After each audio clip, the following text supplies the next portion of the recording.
নমস্কাৰ জিআৰজি ব্লগলৈ পুনৰবাৰ সকলোকে স্বাগতম জনাইছোঁ। আজি আমি আলোচনা কৰিবলৈ লৈছোঁ আত্মসহায়ক গোটৰ কোনসকল মহিলাই 10,000 টকা নাপাব এই সম্পৰ্কত।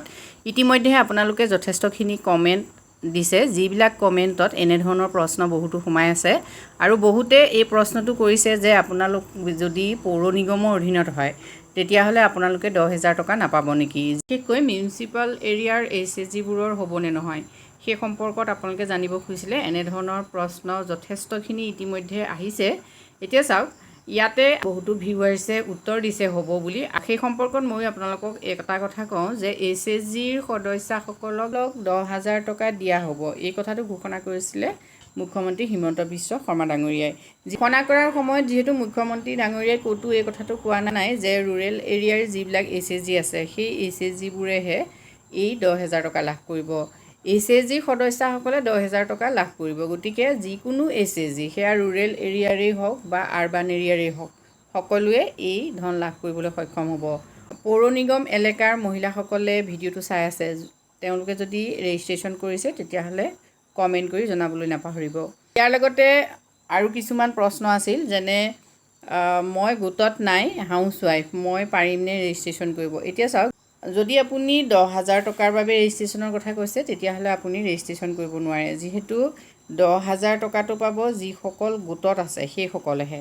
আৰু এটা তেনেকুৱা ধৰণৰ প্ৰশ্ন আছিল যে মই এগৰাকী গৃহিণী, মোৰ কোনো গোট নাই, মই বাৰু এই অভিযানৰ অংশীদাৰ হ'ব নোৱাৰিম নেকি, জনাবচোন। যদি আপুনি অমৃত বৃক্ষ আন্দোলনৰ কথা কৈছে তেতিয়াহ'লে নিশ্চয় আপুনি এই অভিযানৰ অংশীদাৰ হ'ব পাৰিব, যিহেতু অমৃত বৃক্ষ আন্দোলনৰ ৰেজিষ্ট্ৰেশ্যন সম্পৰ্কত মই 2টা ভিডিঅ' আপলোড কৰিছোঁ, আপোনালোকে তাত চাব। তাত কেটেগৰী ৱাইজ আপোনালোকে ৰেজিষ্ট্ৰেশ্যন কৰিব পাৰিব। যদি আপুনি SHGৰ সদস্য হয় তেতিয়া আপুনি SHG যিটো কেটেগৰী সেই কেটেগৰীত আপুনি ৰেজিষ্ট্ৰেশ্যন কৰক। যি কেটেগৰীত আপুনি ৰেজিষ্ট্ৰেশ্যন কৰিলে আপোনাৰ SHGৰ যি কোড নাম্বাৰ সেই কোড নাম্বাৰ দিব লাগিব। গতিকে আপুনি SHG সদস্য নহ'লে SHG কেটেগৰীটোত আপুনি এপ্লাই কৰিব নোৱাৰিব, কিন্তু আপুনি অমৃত বৃক্ষ আন্দোলনৰ সহযাত্ৰী হ'ব নোৱাৰিব এনে কোনো কথা নাই, যিহেতু ইণ্ডিভিজুৱেল যিটো কেটেগৰী সেই কেটেগৰীত আপুনি এপ্লাই কৰিব পাৰে। ইয়াতে কোনোবাই কমেণ্ট দিছিল যে গোট নহ'লে নোৱাৰে, কিয়নো ৰেজিষ্ট্ৰেশ্যন কৰোঁতে গোটৰ নাম আৰু কোড লাগে। সেইকাৰণেই মই আপোনালোকক কৈছোঁ যে যদি আপুনি অমৃত বৃক্ষ আন্দোলনত আপুনি যিহেতু ৰেজিষ্ট্ৰেশ্যন কৰিব পাৰিব, গোট নহ'লেও পাৰিব। অন্য এটা গুৰুত্বপূৰ্ণ কমেণ্ট আছিল, সেইটো হ'ল যে 10,000 টকাৰ আবেদনৰ অন্তিম তাৰিখ জনাব নেকি। সেই সম্পৰ্কত আচলতে ক'তো উল্লেখ কৰা নাই। 10,000 টকাৰ বাবে আপুনি কেতিয়া আবেদন কৰিব লাগিব, লাষ্ট ডেট কেতিয়া, সেইটো কিন্তু কোৱা নাই, কিন্তু আবেদন হৈ আছে। মানে আবেদন হৈ আছে কথাটো এনেকুৱা, যিহেতু এই 10,000 টকাটোৰ লগত যিহেতু অমৃত বৃক্ষ আন্দোলনকো চৰকাৰে জড়িত কৰি দিলে, কিন্তু কথাটো এনেকুৱাও নহয় যে অমৃত বৃক্ষ আন্দোলনৰ বাবে আপুনি বেলেগে ৰেজিষ্ট্ৰেশ্যন কৰিব পাৰে আৰু 10,000 টকাৰ বাবেও আপোনাৰ ৰেজিষ্ট্ৰেশ্যন, যিহেতু প্ৰচেছটো সম্পূৰ্ণ সুকীয়া। কিন্তু ইয়াত এটা কথা মুখ্যমন্ত্ৰী মহোদয়ে যিহেতু তেখেতৰ ভাষণত কৈছে যে যদি আপুনি অমৃত বৃক্ষ আন্দোলনত SHG ফালৰ পৰা ৰেজিষ্ট্ৰেশ্যন কৰিছে তেতিয়াহ'লে আপোনাক 10,000 টকা সোনকালে দিয়া হ'ব বুলি তেখেতে ভাষণত এটা কথা উল্লেখ কৰিছিল। গতিকে আপোনালোক যদি SHG সদস্য তেতিয়াহ'লে আপোনালোকে SHG কেটেগৰীৰ জৰিয়তে আপোনালোকে অনলাইন কৰক। আৰু যিহেতু এই অমৃত বৃক্ষ আন্দোলনৰ বাবে 17 ছেপ্টেম্বৰটো নিৰ্ধাৰণ কৰা হৈছে, গতিকে 17 ছেপ্টেম্বৰৰ আগত আপুনি অনলাইন কৰিবই লাগিব। নেক্সট এটা প্ৰশ্ন আপোনালোকৰ চাওক, আমাৰ গোটৰ ৰেজিষ্ট্ৰেশ্যন হৈ গ'ল, কথা এটা সুধিব খুজিছোঁ যে 10,000 টকা জমা হ'ব, তাৰ কাৰণে একো আধাৰ কাৰ্ড, বেংক পাছবুক দিব লাগিব নি। এতিয়া চাওক, যিহেতু যেতিয়া আপোনালোকে অমৃত বৃক্ষ আন্দোলনত ৰেজিষ্ট্ৰেশ্যন কৰিব, তাত যিহেতু আপোনালোকৰ একাউণ্ট লিংক কৰাৰ কথাটো আছেই, গতিকে তাত বেংকৰ পাছবুক আপোনালোকে লিংক কৰিবই লাগিব।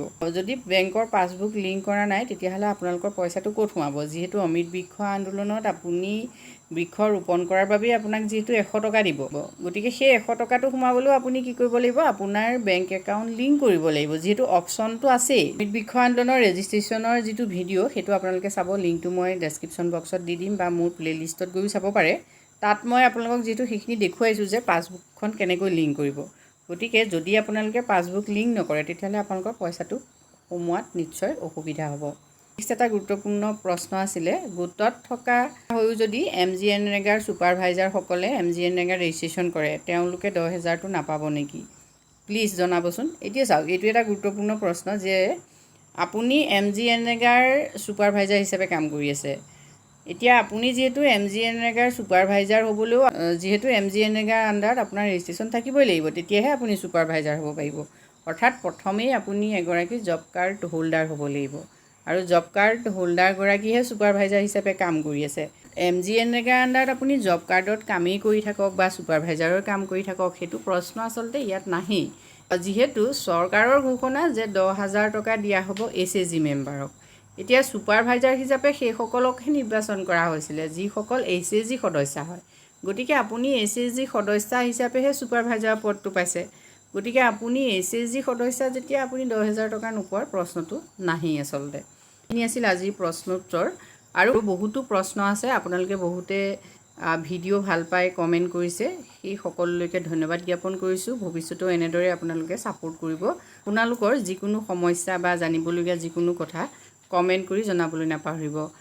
আজি ভিডিঅ'টোত আমি সকলোৰে যিহেতু প্ৰশ্নসমূহ অন্তৰ্ভুক্ত কৰিব পৰা নাই, আশা কৰিম আপোনালোকে এই ক্ষেত্ৰত কোনো ধৰণৰ অসন্তোষ প্ৰকাশ নকৰে। আজিলৈ ইমানেই, ধন্যবাদ।